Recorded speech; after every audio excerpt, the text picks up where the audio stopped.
நாம் நின்ற வண்ணமாகவே முறை முறையாக வாசிக்க தெரிந்து கொண்ட வேத பகுதி சங்கீதங்களின் புஸ்தகம் 68ஆம் சங்கீதத்தை நாம் முறை முறையாக வாசிக்கலாம். சங்கீதம் 68.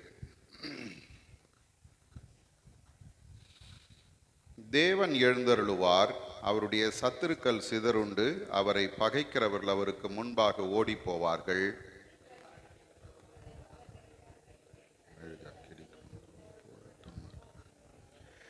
நீதிமான்களோ தேவனுக்கு முன்பாக மகிழ்ந்து களி கூர்ந்து ஆனந்த சந்தோஷம் அடைவார்கள்.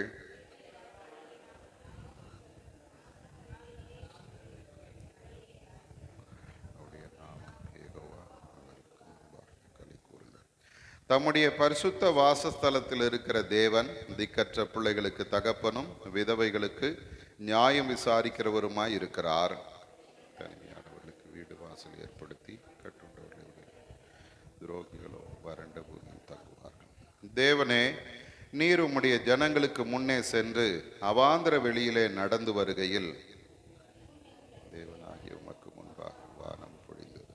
இஸ்ரவேலின் தேவனாய் இருக்கிற தேவனுக்கு முன்பாக சீனாய் மலையும் தேவனே, சம்பூர்ண மழையை பெய்ய பண்ணினீர், இளைத்து போன உமது சுதந்திரத்தை திடப்படுத்தினீர்.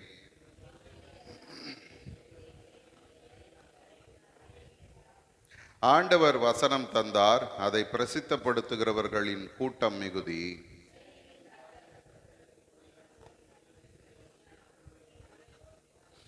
நீங்கள் அடுப்பின் அடியில் கிடந்தவர்களாய் இருந்தாலும் வெள்ளியால் அலங்கரிக்கப்பட்ட புறா சிறகுகள் போலவும் பசும் பொன் நிறமாகிய அதன் இறகுகளின் சாயலாகவும் இருப்பீர்கள்.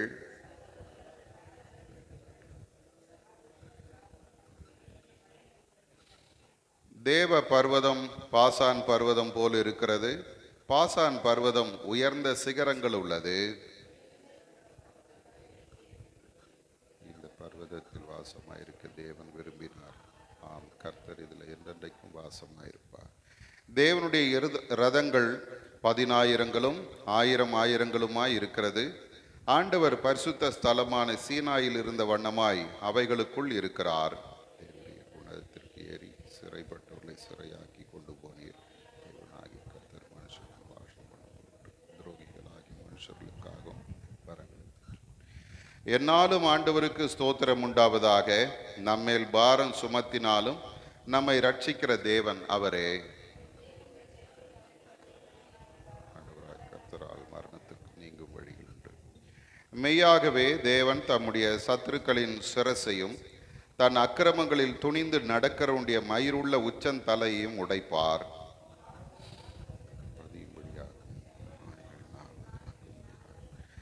என்னுடைய ஜனத்தை பாசானிலிருந்து திரும்ப அழைத்து வருவேன், அதை சமுத்திர ஆழங்களிலிருந்தும் திரும்ப அழைத்து வருவேன் என்று ஆண்டவர் சொன்னார்.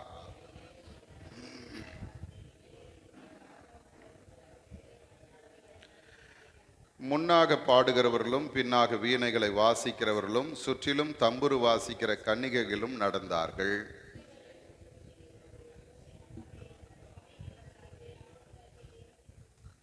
அங்கே அவர்களை ஆளுகிற சின்ன பென்யமீனும் யூதாவின் பிரபுக்களும் அவர்கள் கூட்டமும் செபுலோனின் பிரபுக்களும் நப்தலியின் பிரபுக்களும் உண்டு.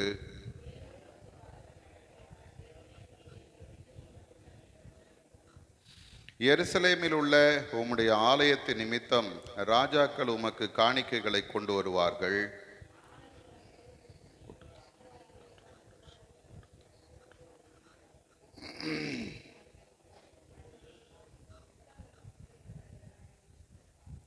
பிரபுக்கள் எகிப்திலிருந்து வருவார்கள். எத்தியோப்பியா தேவனை நோக்கி கையெடுக்க தீவிரிக்கும். ஆதி முதலாயிருக்கிற வானாதி வானங்களின் மேல் எழுந்தருளி இருக்கிறவரை பாடுங்கள். இதோ தமது சத்தத்தை பலத்த சத்தமாய் முழங்க பண்ணுகிறார். அவருடைய மகிமை மண்டலங்களிலும் உள்ளது. 35வது வசனத்தை சேர்ந்து வாசிப்போம். தேவனே, உமது பரிசுத்த ஸ்தலத்திலிருந்து பயங்கரமாய் விளங்குகிறீர். இஸ்ரவேலின் தேவன் தம்முடைய ஜனங்களுக்கு பலனையும் சத்துவத்தையும் அருளுகிறவர். தேவனுக்கு ஸ்தோத்திரம் உண்டாவதாக. ஆமே. ஆண்டவர் தாமே இந்த திருவசனங்களை நமக்கென்று ஆசீர்வதித்து தருவாராக. இந்த நேரத்திலும் சற்று நேரம் நாம் நின்ற வண்ணமாய் கர்த்தரை நாம் துதித்து ஆராதித்து ஆண்டவருடைய வார்த்தைக்கு நாம் கடந்து செல்வோம். இந்த அருமையான நேரத்திலும் ஆண்டவர் நம்மோடு கூட இருந்து இந்த நாளெல்லாம் நம்மை நடத்தி இந்த மாலை நேரத்தில் திரும்பவும் ஒரு விசை தேவ சமூகத்திலே அவரை நோக்கி பார்க்க நம்மை இந்த இடத்துல கொண்டு வந்திருக்கிறாரே, அதற்காக நாம் எல்லாரும் உள்ளத்தின் ஆழத்திலிருந்து நன்றியோடு கர்த்தரை ஸ்தோத்திரிப்போமா. எல்லாரும் கொஞ்ச நேரம் ஆண்டவரை ஸ்தோத்திரிங்க. ஆண்டவர் செய்த நன்மைகளுக்காக கர்த்தரை ஸ்தோத்திரிங்க. கர்த்தர் தந்த கிருபைகளுக்காக ஆண்டவரை ஸ்தோத்திரிங்க. ஆண்டவர் நம்முடைய வாழ்வில தந்த இந்த நல்ல நாளுக்காக ஆண்டவரை ஸ்தோத்திரிங்க. எத்தனையோ பேருக்கு கிடைக்காத பாக்கியத்தை கர்த்தர் உங்களுக்கு எனக்கும் கொடுத்து இருக்கிறார். ஹல்லேலூயா. காலையில நாம் சிந்தித்தது போல அவருடைய ஆலயத்தில அவருடைய பிரகாரங்களில வாசமாய் இருக்கிற ஒரு நாள் நல்லது என்ற சங்கீதக்காரனுடைய அனுபவம் நம்முடைய அனுபவமாய் மாறட்டும். உம்முடைய மகிமையை பார்க்கவும், உம்முடைய ஆலயத்தில் ஆராய்ச்சி செய்யவும் நான் உம்முடைய பிரகாரங்களில தங்குவேன் என்ற சங்கீதக்காரனுடைய அனுபவம் நம்முடைய அனுபவமாய் மாறட்டும். ஆண்டவர் நம்மை இந்த இடத்துல கொண்டு வந்து நிறுத்தி அவரை மகிமைப்படுத்தும்படி, அவரை உயர்த்தும்படி பெரிய கிருபை நமக்கு தந்திருக்கிறார். ஹல்லேலூயா. நல்ல சுகத்தை கர்த்தர் கொடுத்திருக்கிறார். நல்ல பலனை கர்த்தர் கொடுத்திருக்கிறார். அவருடைய பாதத்தில் வந்து அமரும்படியான நல்ல சூழ்நிலையை கர்த்தர் நமக்கு கொடுத்திருக்கிறார். அவருடைய சமாதானத்தினால நம்மை நிரப்பி இருக்கிறார். அதற்காக ஆண்டவருக்கு நன்றி சொல்லுங்க. எத்தனையோ பேர் தங்களுடைய சமாதானத்தை இழந்து போய் ஆண்டவருடைய ஆலயத்துக்கு வர முடியாதபடி பலவிதமான தடைகளோடு போராட்டங்களோடு சிக்கி தவித்து கொண்டிருக்கும் போது ஆண்டவர் உங்களுக்கு எனக்கும் ஒரு விடுதலையான சூழ்நிலையை கொடுத்திருக்கிறாரே, அதற்காக ஆண்டவருக்கு நன்றி சொல்லுங்க. ஹல்லேலூயா. பிரச்சனைகள் உண்டு, போராட்டங்கள் உண்டு, ஆனாலும் அவைகளின் மத்தியிலையும் கர்த்தரை தேடுகிற ஒரு நல்ல இருதயத்தை ஆண்டவர் தந்தாரே. சங்கீதக்காரன் சொல்லுகிறான், என்னாலும் கர்த்தருக்கு ஸ்தோத்திரம் உண்டாவதாக. நம்மேல் பாரம் சுமத்தினாலும் நம்மை ரட்சிக்கிற தேவன் அவரே. அவர்தான் நம்மை விடுவிக்கிறவர், அவர்தான் நம்மை ரட்சிக்கிறவர், அவர்தான் நமக்கு நன்மை செய்கிற தேவன். ஹல்லேலூயா. ஆண்டவரே, நாங்கள் உம்மை நன்றியோடு துதிக்கிறோப்பா. ஹல்லேலூயா. சங்கீதக்காரன் சொல்லுகிறது போல சொல்லுங்க, நான் கர்த்தரை நோக்கி நீர் என் அடைக்கலம், என் கோட்டை, என் தேவன், நான் நம்பி இருக்கிறவர் என்று சொல்லுவேன் என்ற அந்த வார்த்தையின்படியே ஆண்டவரை பார்த்து சொல்லுங்கப்பா, நீர்தான் என்னுடைய அடைக்கலம் ஆண்டவரே, நீர்தான் என்னுடைய கோட்டை ஆண்டவரே, நீர்தான் என்னுடைய கண்மலை ஆண்டவரே, நான் நம்பி இருக்கிறவர் நீர்தானப்பா. ஹல்லேலூயா. இந்த உலகத்துல நம்பிக்கைக்குரியவர்கள் என்று ஒருவரும் இல்லை, எல்லா மனுஷனும் பொய்யன் என்று வேதம் சொல்லுகிறது. நாசியில சுவாசமுள்ள மனுஷனை நம்புவதை விட்டுவிடுங்கள், எண்ணப்படுவதற்கு அவன் எம்மாத்திரம் என்று சொல்லுகிறது. ஆனால் கர்த்தர் ஒருவரே நம்ப தகுந்தவர். ஹல்லேலூயா. ஆண்டவர் ஒருவரே நாம் நம்பிக்கையோடு சேர தகுந்தவர்.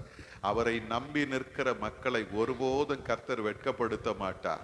நன்மையை காண்பேன் என்று விசுவாசிக்கிறவர்கள் தான் வாழ்வார்கள் என்று வேதம் சொல்லுகிறது. ஹல்லேலூயா.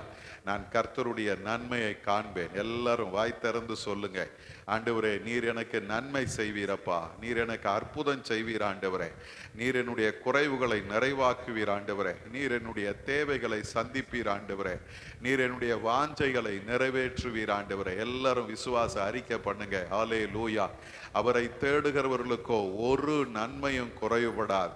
இந்த மாலை நேரத்தில் ஆண்டவரை தேடி வந்திருக்கிற அருமையான தேவ ஜனமே, உன்னை ஒருபோதும் கர்த்தர் வெட்கப்படுத்த மாட்டார். ஒருபோதும் நீ குறைவுபட்டு போவதில்லை.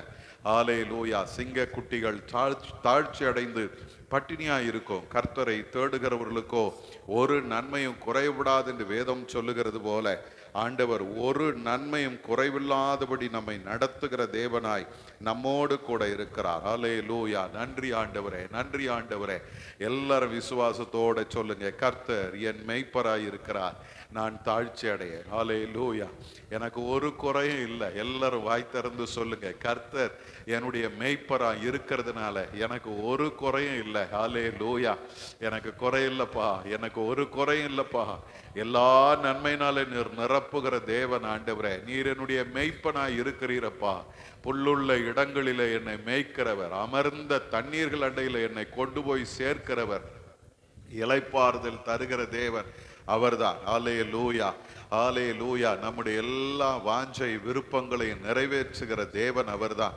என்னை நோக்கி கூப்பிடு, நான் உனக்கு உத்தரவு கொடுத்து நீ அறியாததும் உனக்கு எட்டாததுமான பெரிய காரியங்களை அறிவிப்பேன் என்று சொன்ன அந்த உன்னதமான ஆண்டவர் இந்த மாலை நேரத்தில் நம்மை கரம் பிடித்து கொண்டு நம்மை பார்த்து சொல்லுகிறார், பயப்படாதே, நான் உனக்கு துணை நிற்கிறேன். ஹல்லேலூயா.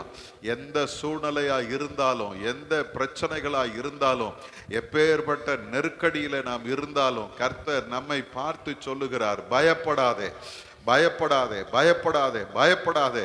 சத்துரு பல நேரங்களில் பயத்தை கொண்டு வந்து நம்முடைய இருதயத்தில் விதைத்து விடுகிறார். இந்த பயம் ஆண்டவருடைய சமூகத்தில் விடுதலையோடு கர்த்தரை ஆராதிக்க முடியாதபடி நம்மை தடுத்து விடுகிறது. கர்த்தரை நோக்கி பார்க்க மனமில்லாமல் போகிறது. பயம் எதையோ நாம் யோசிக்க தோணுகிறது.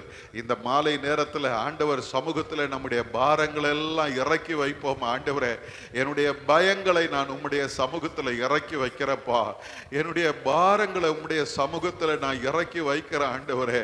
என்னுடைய எதிர்பார்ப்புகளை உம்முடைய சமூகத்தில் இறக்கி வைக்கிற ஆண்டவரே. என்னுடைய எல்லா ஏக்கங்களையும் பெருமூச்சுகளையும் உம்முடைய சமூகத்தில் இறக்கி வைக்கிற ஆண்டவரே. நீர் எனக்கு நன்மை செய்வீரப்பா. நீர் எனக்கு விடுதலையை தருவீர் ஆண்டவரே. நீர் எனக்கு நன்மையானதை தருவீர். எல்லாரும் வாய் திறந்து சொல்லுங்க, நீர் எனக்கு நன்மையானதை தருவீர் ஆண்டவரே. ஹல்லேலூயா, ஹல்லேலூயா. எல்லாவற்றையும் நமக்கு நன்மையாய் மாற்றுகிற ஒரு ஆண்டவர் நம்மோடு கூட இருக்கிறார். ஹல்லேலூயா. இயேசு ராஜா வந்திருக்கிறார், எல்லோரும் கொண்டாடுவோம், கை தட்டி நாம் பாடுவோம். இயேசு ராஜா வந்திருக்கிறார், எல்லோரும் கொண்டாடுவோம், கை தட்டி நாம் பாடுவோம். கொண்டாடுவோம், கொண்டாடுவோம், கவலைகள் மறந்து நாம் பாடுவோம். கொண்டாடுவோம், கொண்டாடுவோம், கவலைகள் மறந்து நாம் பாடுவோம். இயேசு ராஜா வந்திருக்கிறார், எல்லோரும் கொண்டாடுவோம், கை தட்டி நாம் பாடுவோம். கூப்பிடு நீ பதில் கொடுப்பார், குறைகள் எல்லாம் நிறைவாக்குவார். கூப்பிடு நீ பதில் கொடுப்பார், குறைகள் எல்லாம் நிறைவாக்குவார். உண்மையாக தேடுவோரின் உள்ளத்தில் வந்திடுவார். உண்மையாக தேடுவோரின் உள்ளத்தில் வந்திடுவார். கொண்டாடுவோம், கொண்டாடுவோம், கவலைகள் மறந்து நாம் பாடுவோம். கொண்டாடுவோம், கொண்டாடுவோம், கவலைகள் மறந்து நாம் பாடுவோம். இயேசு ராஜா வந்திருக்கிறார், எல்லோரும் கொண்டாடுவோம், கை தட்டி நாம் பாடுவோம். கண்ணீரெல்லாம் துடைத்திடுவார், கரம் பிடித்து நடத்திடுவார். உன் கண்ணீரெல்லாம் துடைத்திடுவார், கரம் பிடித்து நடத்திடுவார். எண்ணமெல்லாம் ஏக்கமெல்லாம் இன்றே நிறைவேற்றுவார். உன் எண்ணமெல்லாம் ஏக்கமெல்லாம் இன்றே நிறைவேற்றுவார். கொண்டாடுவோம், கொண்டாடுவோம், கவலைகள் மறந்து நாம் பாடுவோம். கொண்டாடுவோம், கொண்டாடுவோம், கவலைகள் மறந்து நாம் பாடுவோம். இயேசு ராஜா வந்திருக்கிறார், எல்லோரும் கொண்டாடுவோம், கை தட்டி நாம் பாடுவோம். இயேசு ராஜா வந்திருக்கிறார், எல்லோரும் கொண்டாடுவோம்,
செய்கிறவர்.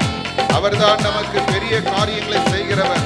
தம்மை நோக்கி கூப்பிடுகிறவர்களை அற்புதங்களை செய்து நடத்துகிறவர். திரும்ப ஆராதனை உமக்கே, ஆராதனை உமக்கே, ஆராதனை உமக்கே, ஆராதனை உமக்கே, ஆராதனை உமக்கே.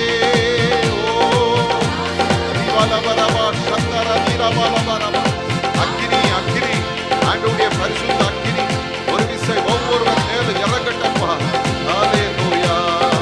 ஆராதனை உமக்கே, ஆராதனை உமக்கே, ஆராதனை உமக்கே, ஆராதனை உமக்கே, ஆராதனை உமக்கே, ஆராதனை உமக்கே, ஆராதனை உமக்கே, ஆராதனை உமக்கே. வல்லமை உண்டு உண்டு, அற்புத வல்லமை இயேசுவே. இரத்தத்தால் இரத்தத்தால் வல்லமை உண்டு உண்டு, அற்புத வல்லமை ஆட்டுக்குட்டியின் இரத்தத்தினால். வல்லமை உண்டு உண்டு, அற்புத வல்லமை இயேசுவே. இரத்தத்தால் இரத்தத்தால் வல்லமை உண்டு உண்டு, அற்புத வல்லமை ஆட்டுக்குட்டியின் இரத்தத்தினால். There is power, wonder working power in the blood of the Lamb. There is power, wonder working power in the precious blood of the Lamb. ஒழிந்திடும் வல்லமை, உன்னதத்தின் வல்லமை. Oh, thank you Lord.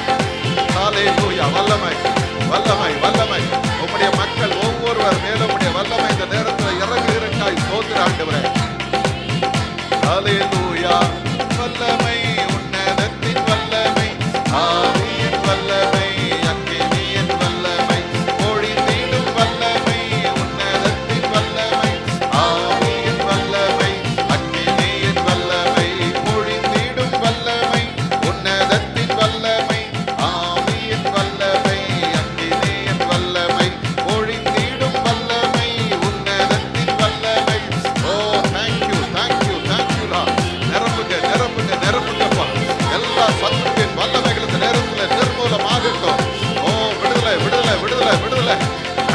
ஒழிந்திடும் வல்லமை, உன்னதத்தின் வல்லமை, ஆவியின் வல்லமை, அக்கினியின் வல்லமை. ஒழிந்திடும் வல்லமை, உன்னதத்தின் வல்லமை, ஆவியின் வல்லமை, அக்கினியின் வல்லமை. ஹல்லேலூயா. ஆண்டவரே, உம்முடைய வல்லமையினால என்ன நிரப்புங்கப்பா. ஹல்லேலூயா.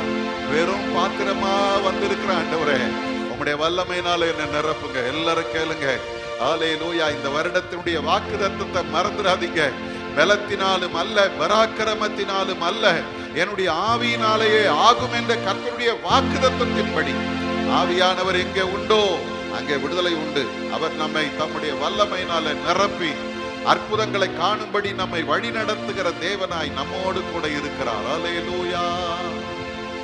நன்றி தகப்பனே, உம்மை நன்றியோடு துதிக்கிறோம். பரிசுத்தமுள்ள எங்கள் நல்ல ஆண்டவரே, இந்த அருமையான நேரத்துக்காக ஸ்தோத்திரப்பா. நாங்கள் உம்முடைய பாதத்தில் வந்து அமருகிறோம். எங்களுக்கு வேற போக்கிடம் இல்லை. 1000 நாள் நாங்கள் வெளியே இருப்பதை காட்டிலும் உம்முடைய பிரகாரங்கள் தங்குகிற ஒரே நாள் நல்லது. ஆகாமிய கூடாரங்களில் வாசமாய் இருக்கிறதை பார்க்கிலும் உம்முடைய ஆலயத்தின் வாசலிலே தங்கி இருப்பது நல்லது சுவாமி. இன்றைக்கு எங்களுக்கு அந்த பாக்கியத்தை நீங்க தந்ததுக்காக உமக்கு ஸ்தோத்திரம். இந்த நேரத்தில் நாங்கள் உம்முடைய சமூகத்தில் எங்களை ஒப்பு கொடுக்கிறோம். எங்களை ஒரு விசை நீர் தகுதிப்படுத்தும். இப்பொழுது நாங்கள் உம்முடைய வார்த்தைகளை தியானிக்கும் பொழுது கர்த்தர் எங்களோடு கூட நீர் பேசும்படியாய் ஜெபிக்கிறோம்ப்பா. எல்லா தடைகளை மாற்றுங்க. கர்த்தருடைய நாமம் மகிமைப்படத்தக்கதாக இந்த இடத்துல ஆண்டவர் நீர் எங்களை நடத்தும் சுவாமி. பொறுப்பெடுத்துக்கொள்ளும். இயேசுவின் மூலம் ஜெபிக்கிறோம் பிதாவே. ஆமென். ஆமென். இந்த அருமையான நேரத்திலும் வந்திருக்கிற உங்கள் யாவரையும் ஆண்டவராகிய இயேசு கிறிஸ்துவின் இனிதான நாமத்தினாலே வாழ்த்துகிறேன், வரவேற்கிறேன். ஆண்டவர் தாமே இந்த நாளுக்கும் இந்த நேரத்திற்கும் உரிய எல்லா ஆசீர்வாதங்களினாலும் உங்களை நிறைத்து வழி நடத்துவாராக. நாம் இந்த லெந்து நாட்களிலே தொடர்ச்சியாக நாம் சிந்திக்கிற கர்த்தருடைய வார்த்தை 1 கொரிந்தியரின் புஸ்தகம் 1ஆம் அதிகாரம் 26வது வசனத்தினுடைய முதல் பகுதி. யாராகிலும் ஒருத்தர் வாசிங்க. 1 கொரிந்தியர் 1:26. எப்படியெனில் சகோதரரே, நீங்கள் அழைக்கப்பட்ட அழைப்பை பாருங்கள். அழைக்கப்பட்ட அழைப்பை பாருங்கள். அதே போல 7ஆம் அதிகாரத்தில் 1 கொரிந்தியர் 7:20 சொல்றாரு, அவனவன் தான் அழைக்கப்பட்ட நிலைமையிலே நிலைத்திருக்க கடவன் என்று சொல்லுகிறார். நாம் எதற்காக அழைக்கப்பட்டோமோ அந்த அழைப்பிலே நாம் நிலைத்து நிற்க வேண்டும். இன்றைக்கு ஆண்டவர் இந்த வேதத்திலே நாம் அநேக பரிசுத்தவான்களை பார்க்கிறோம். அவர்களை ஆண்டவர் ஒரு நோக்கத்துக்காக அழைத்தார். அதே ஆண்டவர் தான் உங்களை என்னை அழைத்திருக்கிறார். ஆகவே இந்த நாட்களிலே இந்த 10ஆவதாக இன்றைக்கு நாம் சிந்திக்க போகிற ஆண்டவருடைய அழைப்பு என்ன அப்படின்னு பார்த்தீங்கன்னா, தேவனுடைய கோபத்தை ஆற்றும்படியான ஒரு அழைப்பு. என்ன சொல்லுங்க பார்க்கலாம். தேவனுடைய கோபத்தை ஆற்றும்படியான அழைப்பு. இதை நாம் என்னாகமத்தின் புஸ்தகத்திலே 25ஆம் அதிகாரத்திலே நாம் அதை பார்க்கலாம். அங்கே நம்ம எல்லாருக்கும் தெரிந்த ஒரு சம்பவம் தான். பீலையாமை நீங்க பார்த்தீங்கன்னா இந்த எண்ணாகமம் 23ஆம் அதிகாரத்தில் அந்த இஸ்ரவேல் ஜனங்களை சபிக்கும்படியாக பாலாக் அழைத்து வருகிறார். ஆனா இந்த ஆண்டவர் இந்த பீலையாமை சபிப்பதற்கு விடல. அவன் சபிக்க முயற்சி செய்த பொழுதும் ஆண்டவர் என்ன செய்தாரா, அவனை தடுத்து விட்டார். ஆகவே நீங்க பார்த்தீங்கன்னா 24ஆம் அதிகாரத்தின் முதல் வசனத்திலே பார்க்கும்போது இந்த பீலையாம் சுற்றி சுற்றி முயற்சி பண்ணாலும் நடக்கல. ஆகவே கடைசி அவன் கண்டுபிடிச்சது தெரியுமா, இஸ்ரவேலை ஆசீர்வதிப்பதே கர்த்தருக்கு பிரியம் என்று பீலையாம் கண்டார். ஆகவே இவர் வாழ்த்திட்டு போயிட்டார். ஆசீர்வதிக்க வந்தவன் வாழ்த்திட்டு போயிட்டான். ஆனா இந்த பீலையாம், ஏற்கனவே நான் உங்களுக்கு சொல்லும் போது சொல்லி இருக்கிறேன், பீலையாம் கர்த்தருடைய தீர்க்கதரிசி அல்ல. அவன் பொதுவான ஒரு தீர்க்கதரிசி, எல்லா தெய்வத்தையும் வச்சு தீர்க்க தரிசனம் சொல்றவர். ஆகவே இவனுடைய சாதாரண குணாதிசயம் என்ன அப்படின்னா, இந்த பாலாகு சபிக்கிறதுக்காக கூப்பிட்டான் பாருங்க. இப்போ ஒரு ஆலோசனையை பாலாகுக்கு சொல்லி கொடுத்துட்டு போறார். என்னன்னா, இந்த இடத்துல நீங்க பாத்தீங்கன்னா 31ஆம் அதிகாரத்திலே நாம் பார்க்கும்போது 16வது வசனத்திலே சொல்லுகிறது, பேயோரின் சங்கதியிலே பீலையாமின் ஆலோசனையினால் இஸ்ரவேல் புத்திரர் கர்த்தருக்கு விரோதமாய் துரோகம் பண்ண காரணமாய் இருந்தவர்கள் இவர்கள் தானே என்று சொல்லுகிறது. பேயோரின் சங்கதியில அவன் என்ன பண்றான், பீலையாமின் ஆலோசனையினால். அவ இந்த இடத்துல என்ன நடக்குது அப்படின்னு நீங்க பாத்தீங்கன்னா, இங்கே இந்த 25ஆம் அதிகாரத்துக்கு வரும் பொழுது அந்த 1வது வசனத்திலே நாம் பார்க்கிறோம், இஸ்ரவேலர் சித்தீமிலே தங்கி இருக்கையில் ஜனங்கள் மோவாபின் குமாரத்திகளோட வேசித்தனம் பண்ண தொடங்கினார்கள்.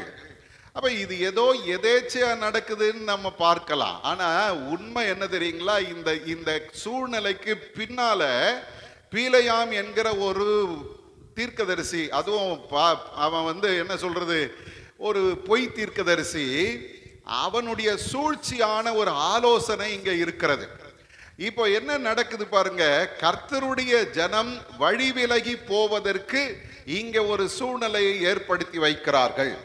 இந்த மோவாபிய பெண்களிடத்திலே இந்த இஸ்ரவேல் ஜனங்கள் வேசித்தனம் பண்ணினார்கள் என்று சொல்லுகிறது. இந்த வேசித்தனம் பண்ணுகிற சூழ்நிலையில என்ன நடக்குதுன்னா, இந்த பெண்களோடு பழக ஆரம்பிச்ச பிறகு இந்த பெண்கள் என்ன பண்றாங்க, இவங்களை இஸ்ரவேலர்களை தங்களுடைய தேவர்களுக்கு பலியிட்டு விருந்து பண்ணும்படி இந்த ஜனங்களை அழைத்தார்கள். யாரை அழைச்சாங்க? இஸ்ரவேல் ஜனங்களை கூப்பிட்டாங்க, வாங்க எங்க வீட்டுக்கு வாங்க, நாங்க எங்கள் தேவர்களுக்கு பலி செலுத்துறோம், நீங்களும் வாங்க அப்படின்னு விருந்து பண்ணும்படி கூப்பிட்டார்கள். வேதம் சொல்லுகிறது, ஜனங்கள் போய் புசித்து அவர்கள் தேவர்களை பணிந்து கொண்டார்கள் என்று சொல்லுகிறது. இதுதான் பீலையாம் பாருங்க, நேரடியா சபிக்க முடியல. அவன் என்ன பண்றான், ஒரு தவறான ஒரு வழியை கற்றுக் கொடுக்கிறான். அந்த தவறான வழி இப்போ பயங்கரமா கிரியை செய்ய ஆரம்பிக்கிறது. இந்த ஜனங்கள் மோவாபிய பெண்களோடு வேசித்தனம் பண்ணினார்கள். அந்த பழக்கத்தினால அவங்க அந்த தேவர்களை பணிந்து கொண்டார்கள். அதன் மூலமாக வேதம் என்ன சொல்லுதுங்களா, தேவனுடைய கோபம் பற்றி எரிந்தது. இன்னைக்கு அநேக நேரங்களிலே நம்முடைய சமுதாயத்தில் இருக்கிற ஒரு பிரச்சனை என்னன்னா, இவங்க ஒரு கிறிஸ்துவ பெண் பிள்ளையோ அல்லது கிறிஸ்துவ பையனோ இருக்கிறாங்கன்னு வச்சுங்க, இவங்க என்ன பண்றாங்க, போற இடத்துல ஒரு இந்து பையனையோ அல்லது முஸ்லீம் பையனையோ லவ் பண்றாங்க, இல்ல பொண்ணை லவ் பண்றாங்க. இப்ப அவங்க என்ன பண்றாங்க தெரியுமா, இவங்க கிட்ட ரொம்ப அன்பா பேசி ரொம்ப நெருக்கமா பழகின பிறகு என் கோயிலுக்கு வா, இங்க வா, அங்க வான்னு கூப்பிட்டா இவன் என்ன பண்ண முடியல, தடுக்க முடியல, போகிறான். இதனுடைய விளைவு என்னன்னு பாத்தீங்கன்னா, தேவனுடைய கோபம் பற்றி எரிகிறது. அல்லேலூயா. தேவனுடைய கோபம் பற்றி எரியுது. இப்போ ஆண்டவர் என்ன பண்றாரு தெரியுங்களா, மோசையை பார்த்து சொல்றாரு, கர்த்தருடைய உக்கிரமான கோபம் இஸ்ரவேலை விட்டு நீங்கும்படி நீ ஜனங்களின் தலைவர் எல்லாரையும் கூட்டிக் கொண்டு அப்படி செய்தவர்களை சூரியனுக்கு எதிரே கர்த்தருடைய சந்நிதியில் என்ன பண்ண வேண்டும், தூக்கி போடு என்று ஆண்டவர் சொல்றார். தூக்கி போடு, தூக்கில போடுன்ற. யாரெல்லாம் அந்த வேசித்தனம் பண்ணி அந்நிய தெய்வங்களிடத்துல போய் பலியிட்டு அதை பணிந்து கொண்டார்களோ அவர்களை தூக்கி போடுன்னு ஆண்டவர் சொல்றார். இது இந்த இஸ்ரவேல் ஜனங்களுக்கு ஒரு பெரிய பாரமான ஒரு காரியம். காரணம் தெரியுமா, நிறைய பேர் அந்த பாவத்தில் விழுந்து கிடக்குறாங்க. இப்ப வேதம் என்ன சொல்லு தெரியுங்களா, மோசே இஸ்ரவேலின் நியாயாதிபதிகளை நோக்கி, நீங்கள் அவரவர் பாகால் பேயோரை பற்றி கொண்ட உங்கள் மனிதரை கொன்று போடுங்கள் என்றார். இப்போ உடனே சந்தோஷமா யாரும் அதை செய்ய போகல.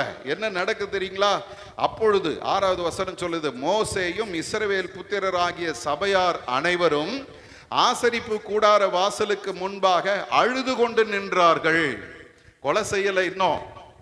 அந்த செய்தியை கேட்ட பொழுது அவங்க என்ன பண்றாங்களா, அழுது கொண்டு நின்றார்கள். இன்னைக்கு அருமையான தேவ ஜனமே, கர்த்தருடைய கோபம் பற்றி எரிந்து கொண்டிருக்கிறது. ஆண்டவருடைய சாபம் அந்த ஜனங்களுக்கு நடுவிலே வந்திருக்கிறது. அங்கே இந்த ஜனங்க எப்படி இத்தனை பேரை நம்ம கொலை பண்றதுன்னு அவங்க அழுது கொண்டு நிற்கும் போது அங்கே ஒரு மனிதனை வேதம் சொல்லுகிறது. அங்க பாருங்க, அவர்கள் கண்களுக்கு முன்பாக இஸ்ரவேல் புத்திரரில் ஒருவன் ஒரு மீதியானிய ஸ்திரீயை தன் சகோதரரிடத்தில் அழைத்து கொண்டு வந்தான். இவ்வளவு கலட்டா நடக்குது, எல்லாம் அழுதுகிட்டு நிக்கிறான். ஐயோ, இவ்வளவு தவறு செய்த மக்களை நம்ம கொலை செய்யணுமா அப்படின்னு அழுதுகிட்டு நிற்கும் போது ஒருத்தன் துணிகரமாக ஒரு பெண்ணை அந்த இடத்துல கூட்டிட்டு வர்றான்.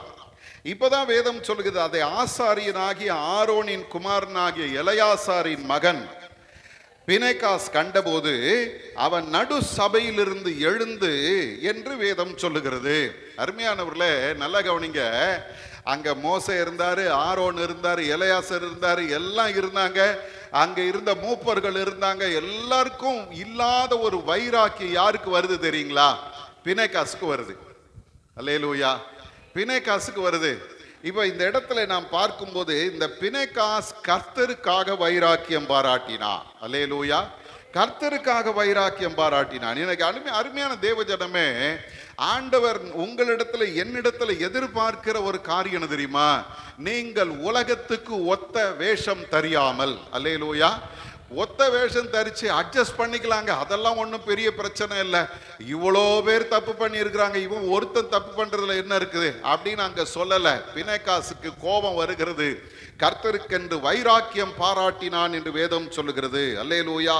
11வது வசனத்திலே சொல்லுகிறார், ஆண்டவர் சொல்றார், நான் என் எரிச்சலில் இஸ்ரவேல் புத்திரரை நிர்மூலமாக்காதபடிக்கு ஆசாரியனாகிய ஆரோனின் குமாரனாகிய எலையாசாரின் மகன் பினெகாஸ் என் நிமித்தம் அவர்கள் நடுவில் என்ன செய்தான், பக்தி வைராக்கியம் காண்பித்தார். அல்லேலூயா. இன்னைக்கு நீங்களும் நானும் ஆண்டவரால் அழைக்கப்பட்டு இருக்கிறோம். எதுக்கு தெரியுமா, ஒத்து போறவங்க இல்ல, பக்தி வைராக்கியம் காண்பிக்கிறவர்கள். எந்த சூழ்நிலையா இருந்தாலும் என் ஆண்டவர் ஒருவரை தவிர வேற யாருக்கு நான் அடிபணிய மாட்டேன்னு சொல்ற ஆட்களை தான் கர்த்தர் தேர்ந்தெடுக்கிறார். அல்லேலூயா. இன்னைக்கு காம்ப்ரமைஸ் பண்றவங்க கர்த்தருக்கு தேவையில்லை. அதுக்கு நிறைய பேர் உலகத்துல இருக்கிறாங்க. கர்த்தருக்கு யார் தேவை தெரியுமா? அவருக்காக வைராக்கியம் பாராட்டுறவங்க. அருமையான தேவஜனமே, இந்த இடத்துல வேதம் சொல்லுகிறது, இந்த பினேகாஸ் கர்த்தருக்காக வைராக்கியம் யாருக்கு எதிராக வைராக்கியம் பாராட்டினா? ஒரு சில வசனங்களை நான் உங்களுக்கு சொல்றேன் பாருங்களேன். அந்நிய தெய்வங்களை தொழுது கொள்வதற்கு எதிராக அவன் வைராக்கியம் பாராட்டினான். எதுக்கு எதிரா? அந்நிய தெய்வங்களை தொழுது கொள்வதற்கு எதிராக அவன் வைராக்கியம் பாராட்டினான். வாசி பாருங்க, இந்த இடத்துல யாத்திராகமம் 20ஆம் அதிகாரத்தை நீங்க வாசிங்கன்னா வேதம் என்ன சொல்லுறீங்களா? 3வது வசனத்துல சொல்லுகிறது, என்னை அன்றி உனக்கு வேறே தேவர்கள் உண்டாய் இருக்க வேண்டாம். தெளிவா ஆண்டவர் சொல்ல, வேறே தேவர்கள் உண்டாய் இருக்க வேண்டாம். ஆனா இன்னைக்கு என்ன நடக்கு தெரியுமா? எல்லாத்தையும் அப்படி பார்த்துட்டு இப்படி போட்டுட்டு போறாங்க இல்ல. எங்க போனாலும் ஏதாவது ஒரு கோயிலை பார்த்தா போதும், அது என்ன கோயில்னே தெரியாது, ஆனா இப்படி போட்டு போறான். ஜாக்கிரதை. அந்நிய தெய்வங்களுக்கு முன்பாக கையெடுப்பது கர்த்தருக்கு விரோதமான பாவம். அந்நிய தெய்வங்களை உச்சரிப்பதே கர்த்தருக்கு விரோதமான பாவம். வேதம் சொல்லுது, சங்கீதங்களின் புஸ்தகம் 16ஆம் சங்கீதம் 4வது வசனத்தை வாசி பாருங்க. சங்கீதம் 16:4. அந்நிய தேவனை நாடி பின்பற்றுகிறவர்களுக்கு வேதனைகள் பெருகும். அவர்கள் செலுத்துகிற இரத்த பான பலிகளை நான் செலுத்த மாட்டேன். அவர்கள் நாமங்களை என் உதடுகளினால் உச்சரிக்கவும் மாட்டேன். சங்கீதக்காரனுக்கு இருந்த அந்த வைராக்கியம், அவர்கள் நாமங்களை என் உதடுகளினால் உச்சரிக்கவும் மாட்டேன். இன்னைக்கு அருமையான தேவஜனமே, இன்றைக்கு நாம் வாழ்கிற இந்த காலத்துல சபைக்குள்ள சத்துரு நுழைந்து அவனுடைய சித்தத்தை நிறைவேற்றுகிற போதகர்கள்ல இருந்து ஊழியக்காரங்க, சாதாரண ஆட்கள் வரைக்கும் வச்சிருக்கிறான். அல்லேலூயா. நீங்க ஒன்றும் இல்லை, யூடியூபை திறந்து பாருங்களேன். சினிமா பாட்டு ஒரு பாஸ்டர் எங்க பாடுறாரு? சர்ச்சில் பாடுறாரு. சர்ச்சில் பாடுறாரு. அதுக்கு அந்த கீபோர்டு வாசிக்கிறவன், ட்ரம்ஸ் வாசிக்கிறவன் எல்லாம் கரெக்டா அந்த பாட்டுக்கு என்ன மியூசிக்கோ அதை வாசிக்கிறான். சபை ஜனங்கள்லாம் விசில் அடிச்சு கை தட்டுறாங்க. எப்படி இருக்கு அது? அதுவும் ஒரு சபை இல்ல. அப்போ வைராக்கியம் பாராட்ட வேண்டிய ஆட்கள் எல்லாம் என்ன பண்றாங்க தெரியுமா? காம்ப்ரமைஸ் பண்ணிக்கிட்டு போயிட்டு இருக்கிறாங்க. ஜாக்கிரதை. இன்றைக்கு அருமையான தேவ ஜனமே, உங்களையும் என்னையும் கர்த்தர் தெரிந்தெடுத்திருக்கிறார். அல்லேலூயா. அழைக்கப்பட்ட அழைப்பை பாருங்கள். ஏன் நான் அழைக்கப்பட்டிருக்கிறேன் தெரியுமா? ஒரு பக்தி வைராக்கியம் காண்பிக்க வேணும். அல்லேலூயா. அப்போ அந்நிய தெய்வங்களை தொழுது கொள்வதற்கு எதிராக இந்த பினேகாஸ் ஒரு பக்தி வைராக்கியம் காண்பிச்சார். இரண்டாவது, இந்த மனிதனை பார்த்தீங்கன்னா, கர்த்தருடைய கோபம் மூண்டதை பற்றி கவலைப்படாதவனுக்கு எதிரான வைராக்கியம்.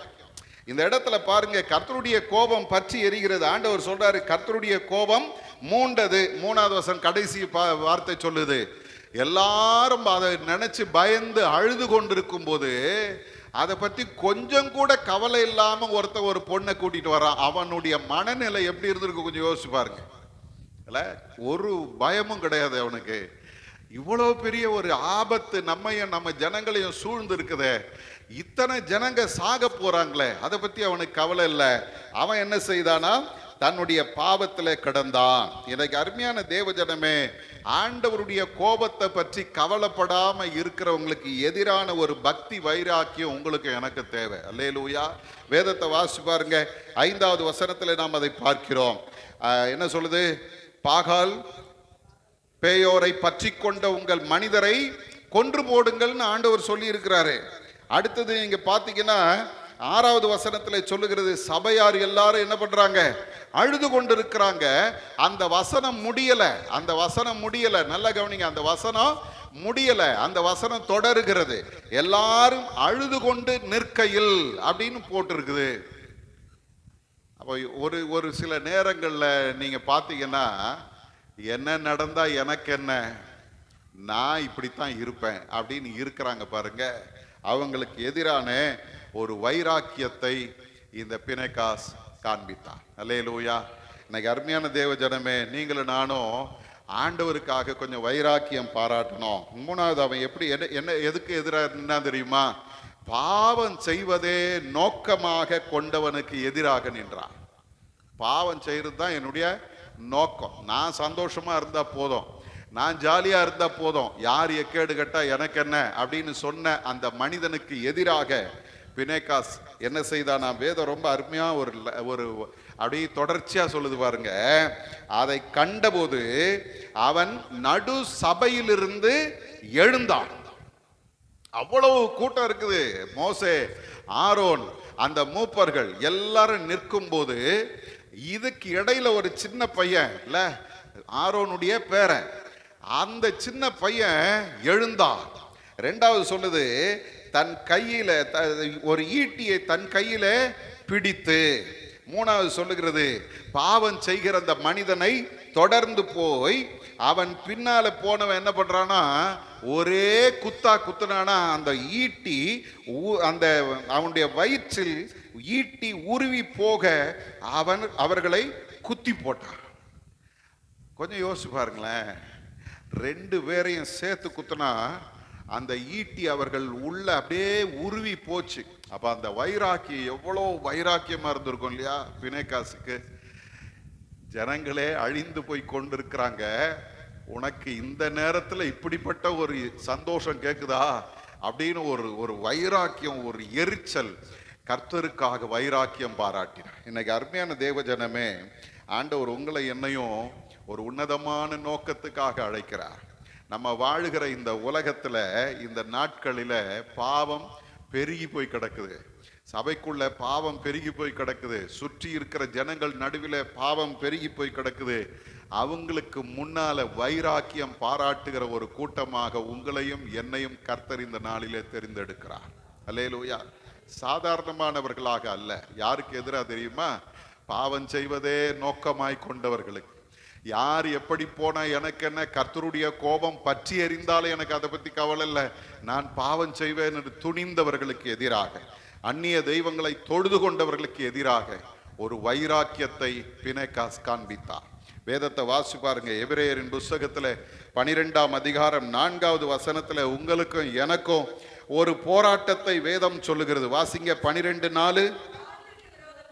பாவத்துக்கு விரோதமாய் போராடுகிறதில் ரத்தம் சிந்தப்படத்தக்கதாக நீங்கள் இன்னும் எதிர்த்து நிற்கவில்லையே. எபிரேய மக்களுக்கு, எபிரேயர் இந்த நிருபம் கிறிஸ்துவங்களுக்கு ஒரு ஆலோசனை சொல்லுது. என்ன சொல்லுது தெரியுமா? பாவத்துக்கு விரோதமாக போராடுகிறதில்.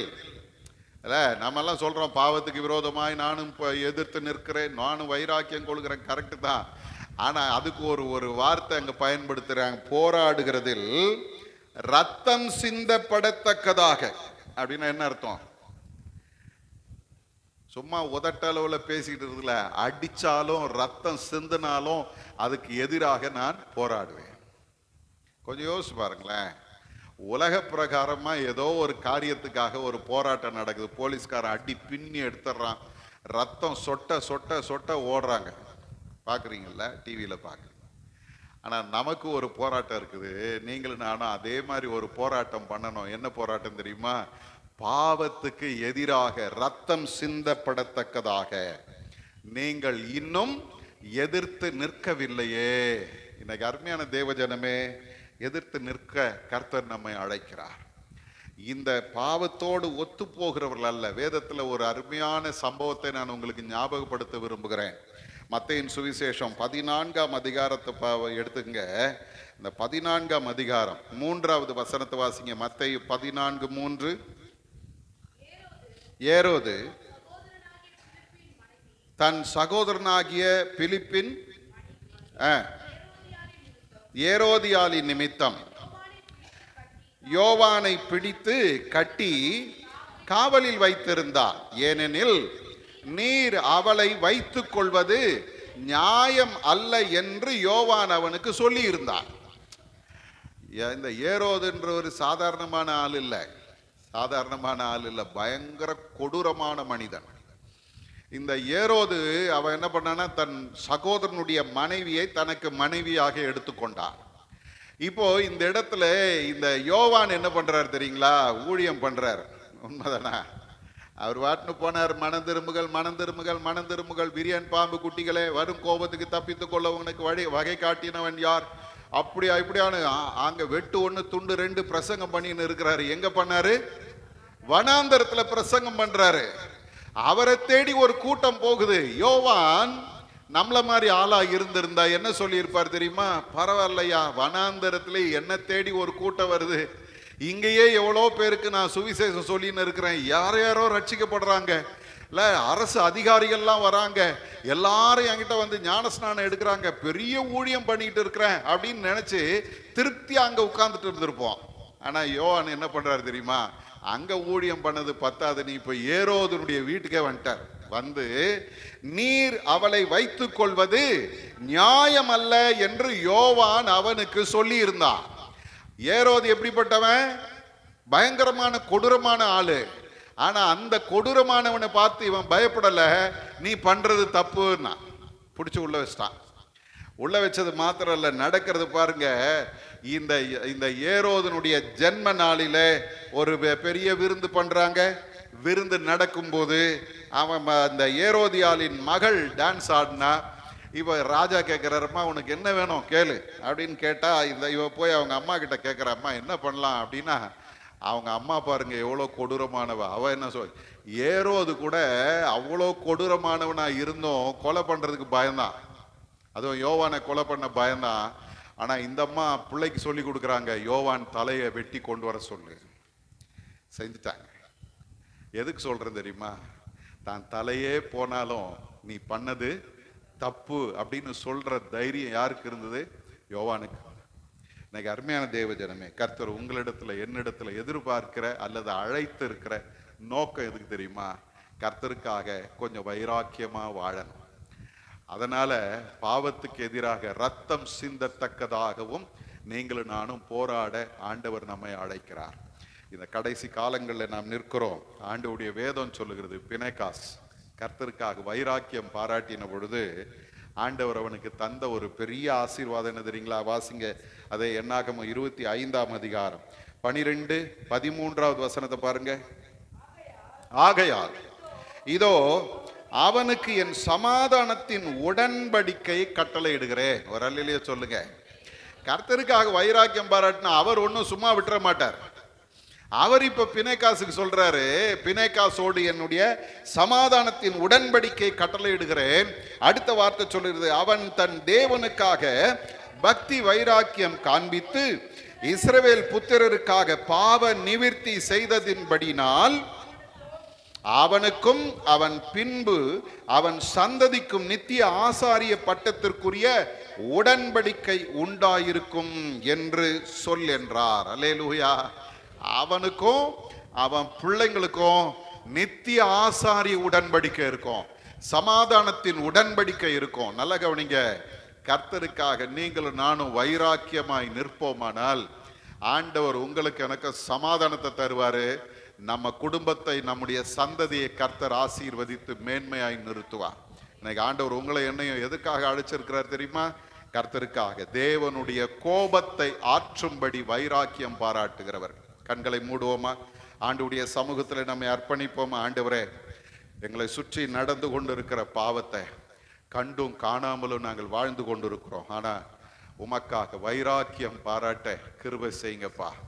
பாவத்துக்கு எதிராக ரத்தம் சிந்தப்படத்தக்கதாக இதுவரைக்கும் நாங்க போராடல, உங்க பாதத்துல நாங்க போராடுவோம். எல்லாரும் ஒப்பு கொடுங்க. வெளியே போய் கத்தி எடுத்து கம்பு எடுத்து போராடுறது இல்ல, கர்த்தருடைய பாதத்துல போராடினால பெரிய அற்புதங்களை நீங்களும் நானும் பார்ப்போம். இன்றைக்கு பாவத்தை பார்த்து கண்ணீர் வடிக்கிற ஒரு கூட்டத்தை கர்த்தர் தேடுறாரு. பாவத்தை கண்டு மனமுடைந்து ஆண்டவர் சமூகத்துல அழுகிற ஒரு கூட்டத்தை கர்த்தர் தேடுறாரு. ஐயோ, என் ஜனங்கள் கொஞ்சம் கூட மனம் பதறாம பாவத்திலேயே விழுந்து கிடக்கிறாங்களே, ஆண்டவரே என் ஜனங்களை ரட்சியும்னு சொல்லி அழுகிற ஒரு கூட்டத்தை கர்த்தர் தேடுகிறார். அழிவு வந்த பிறகு வருத்தப்படுற கூட்டம் இல்ல, அழிவு வர்றதுக்கு முன்னாலேயே கர்த்தருக்காக வைராக்கியமாய் நிற்கிற ஒரு கூட்டத்தை கர்த்தர் தேடுறார்.